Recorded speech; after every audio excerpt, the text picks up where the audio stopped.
Istoryang kahadlukan. Bisaya Horror Stories.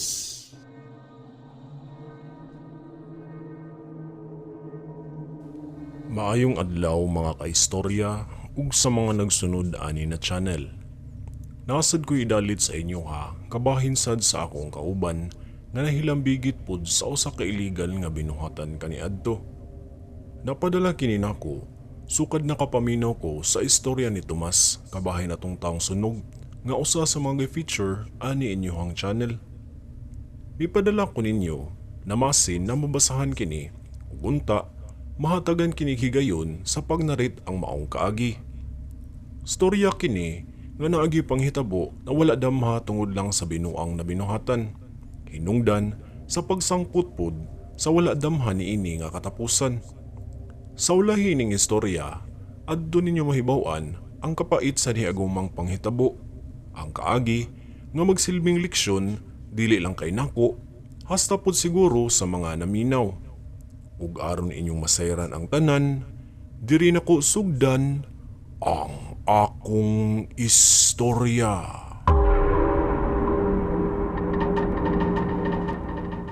Ako daay si Timothy mga kaistorya, ug usa ko ka kontraktual na trabahante sa usa ka electric company kaniadto.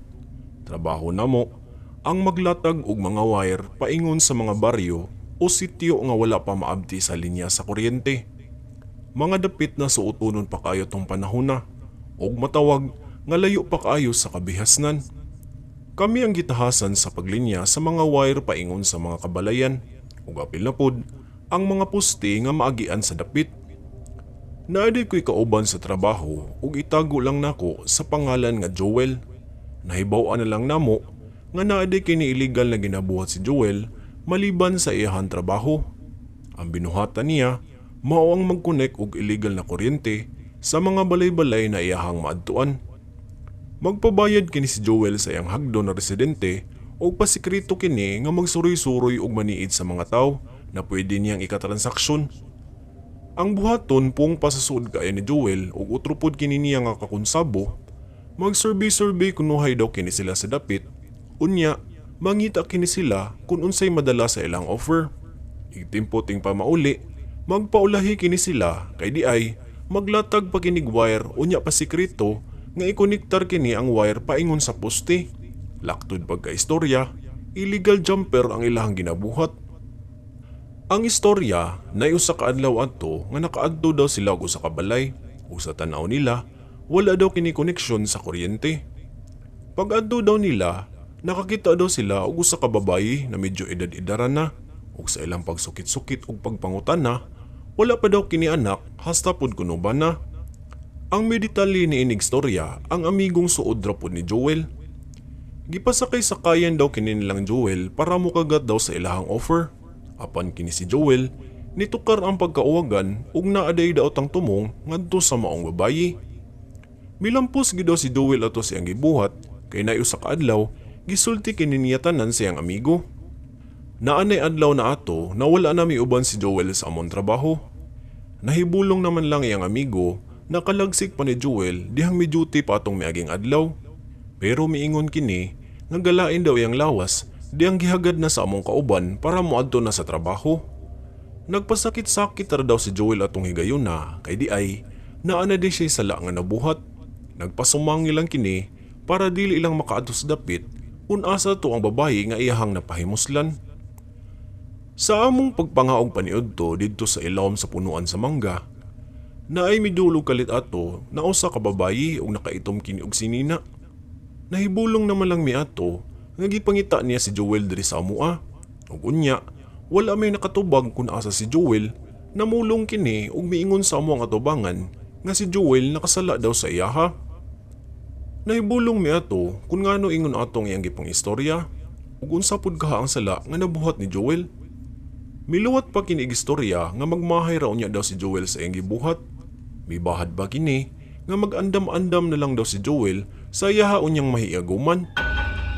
Dito, gibisto sad sa mong babayi ang illegal na ginabuhat ni Joel samtang anaa daw kini sa trabaho. Pag-una, Gatuo lang gid mi na nasulan lang to ang mga babayi sa iyang pangisip o gagama-agama lang baka og storya.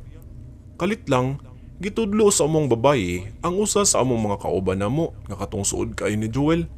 Hasta ang ambigong suod ni Joel, nadawit pa kini sa illegal pod niini nga binuhatan. Nagduko lang among kauban ato na walay tanaw-tanaw samtang gayaw-yaw gihapon ang babayi. Bibahad pagbalik ang babayi nga buhaton daw niya ang tanan para lang matagam si Joel ug ikamahay gyud daw ni Joel kung dili kini magpakita sa iya ha. Kita kaayo sa panagway sa babayi ang grabing kalagot nga nabati dihang wala niya makit si Joel sa among tapok. Suko kayang naw nga gibilin sa among babayi human sa iyahang mga yaw-yaw ug mga istorya. Pagkahuman, milakaw na kinilayon ug mikaripa sa laing dalan nga mura kini gadali sa iyang paglakaw. Ako atong higayon na, natingala lang yun ko sa gipang istorya sa babayi. Hasta ang uban sa among mga kauban, wala pod makatuo sa magipang ingon ni ini.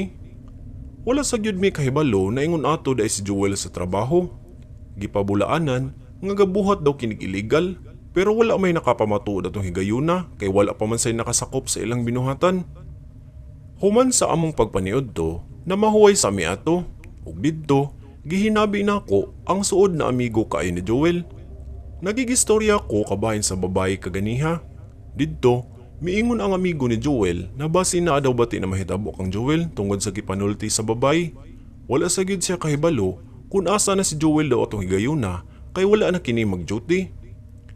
Didto, miditali nagstorya ang amigo ni Joel sa ako na nakaila daw to nila ang mong babayi ug ang balay daw ni ini anaa adto sa may unahan nga dapit. Wala sad siya magtuo, nagibuhatan dito ni Joel ug dili maayo ang mong babayi.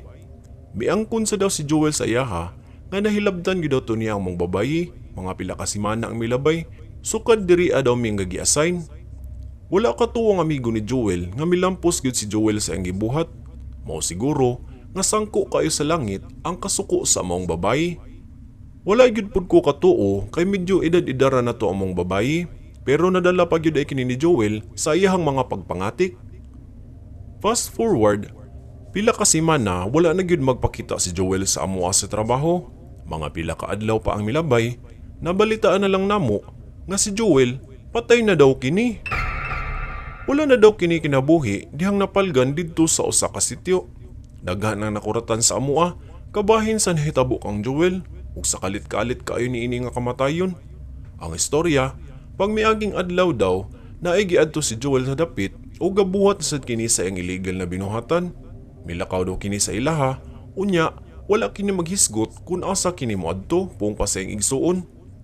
Wala damha, nahitabo gid kang Joel ang nakuryentihan siya tungod lang sa iyang ipangbuhat ug naabda na lang daw kini sa mga taga didto na mipilit ang iyang lawas didto sa usa sa mga poste. Nagkirig-kirig lang daw kini sa may ibabaw pung pa sa mga nakakita. Ang nakabantay, katong tagbalay nga duol sa poste, kay nanay maho daw kunong sunog, ug naapoy nagpaka-paka nga iyahang nadunggan. Sa ilang pagsusi, didto nakita sa mga residente nga si Joel nagtapot na gyud sa may poste ug nagsugod nagkasunog ang parte sa lawas ni ini. Miaso pa daw ang lawas ni Joel tungod sa kakusog sa bultahe sa kuryente. Duda sa taga didto, nahagbong siya sa iyang gitungtungan na hagdanan. Patay na nga na-rescue ang lawas ni Joel, sunog ug paig na kini nga nakanaog. Akong pangutana, wala baka magabay si Joel tungod sa iyang mga ipangbuhat na illegal? Wala baka sad siya gisumpa sa mong babayi nga bibahad pud sa iya ha? Didto natapos iyang kinabuhi tungod lang sa way ayo na binuhatan. Pungpasad sa mga taga didto, naa daw kuno'y babayi ang gatan-aw kang Joel samtang nagsaka daw kini sa poste. Ug ato pod sila na asawa daw kato ni Joel. Na daw kini daladala na balunan nga gisudlan para sa kaon. Gadala pagali daw kini og tubig ug galingkod sa may lingkuranan nga duol sa may poste samtang galantaw lang kang Joel. Dakong katingalahan sa mga taga didto na mipaila daw kini na asawa daw siya ni Joel. Apan nawala daw kini og kalit diyang si Joel na kuryentehan na sa may poste ug nagkasunog-sunog na. Dakong misteryo sa mga taga didto ang kadtong babayi nga mipakita og nawala lang daw kun og kalit sa dapit. Ang amigo ni Joel pod sa iyang bahin, miingon nga ang babayi daw nga gikita nilang Joel ato, wala na sa daw kini niya igkita. Giadto pa daw kini niya balik sa balay, namasin nga si Joel na anabaw daw adto mipuyo. Si Joel at tungura pila na day kaadlaw wala san magpakita sa ilahang balay. Mutungha daw kini, unya mawala na pud. Ug ang amigo ni Joel ang gipangitaan sa iyahang mga igsuon. Dihang miadto dog balik ang amigo ni Joel sa dapit kung asa nagpuyo ang kadtong babayi. Dako na lang niyang kakurat, dihang ang balay nga gipuy-an sa mga babayi, dugay na maday kini nga giabandona. Ug wala na daw kunoy nagpuyo. Nahibulong na lang daw ang taga didto nga kun ngano gasigi daw og panampit ang among kauban adtong balaya, nga wala naman daw kunoy kapuyo adto. Nang limbaw taw pag-ayo ang balahibo sa among kauban, dihang pagkahibalo niya nga maglima na daw ka tuig sukad nga gibiyaan ang maong balay. Kay ang tag-iya, namatay na daw kini ug diha pagid mismo namatay sa mao nga balay nga iyang gisigihan og sampit. Maski ako nga naminaw sa istorya sa among kauban, namarugpod akong balahibo pagkahibalo. Tawaan na di ang kadto nga balay, pero nganong nasak-an pa daw kini nila pag miaging bulan. Wala ba ka giilad lang pud sila atong maong babayi? Kay puong pa sa among kauban, okay man sa daw kuno kaayang balay dihang medayon sila adto. Nindot pagali kuno kaayang palibot adto, hasta pud ang sulod sa balay. Dakong katingala sa among kauban, nga buhi man daw kuno kaayo sa ilang pananaw ang ilang nakasalamuha na babayi adto. Tan-aw po daw sa akong kauban dihang naadto siya sa palibot daw sa balay, kay naang kini mga bukot-bukot nga mga tanom. Mikatay ug mikapot na kini nga halos mitabo na sa maong balay, ug ang mga sagbot nga tanom tagahawak na daw ang gitas-on niini. Lahi ra gyud daw kaayo dihang miadto sila pag miagi. Kalit lang sa may bintana nga parte sa balay na ay nagpakita sa akong kauban daw adto. Tanaw niya, ang babae daw kadto pero kulubot kini og panagway ug siga kaayo kini mga mata. Midungaw daw kini sa may bintana samtang gatan-aw daw sa iyaha. Nang limbot ang balahibo sa akong kauban ug mikaripas ang siyagdagan ato, kay lain daw kuno kaayo ang pamati tungod sa iyahang mga nakita. Samtang nagstorya mi, dili gyud daw mawala sa iyang unahuna ang naong atong kulubot na babayi, kay bisan pagali daw sa oras sa iyang pagkatulog. Naagi daw kuno mga gabi na mupakita kini sa iyaha kauban si Joel nga nakatuok daw sa brasuhan sa babayi ug wala na daw kini malay nang lagom ug wala na kini kinabuhi. Hangtod karon, dakong palaisipan sa amoa ang nahitabo sa among kauban nga si Joel ug misaad yud mi na walay magbuhat sa amoa ug mga illegal na binuhatan. Kay basin, mao pa hinungdan nga maparihas mi sa iyaha nga nagkumbitay na lang tungod kay nakuryentehan. Kumbaga, babala to sa amo ang mga lineman ang nadangatan ug nahinatnan ni Joel. Sa ulahi, nalubong ra gyud to si Joel ug wala pa gyud mahibaw kung si kinsa kadto ug asa na pud gatong babae nga nakasalamuha nila kaniadto. Nagpabiling misteryo ang balay nga ilahang naadtuan ug hangtod karon usa ka dakong pangutana ang nagpabiling gihapon sa hunahuna sa amigong suod ni Joel nga kauban pud nako sa trabaho. Dili ba kaha gaba ang nadawat ni Joel tungod sa nahitabo sa iyaha? Kamo mga kaistorya, unsay inyuhang masulti?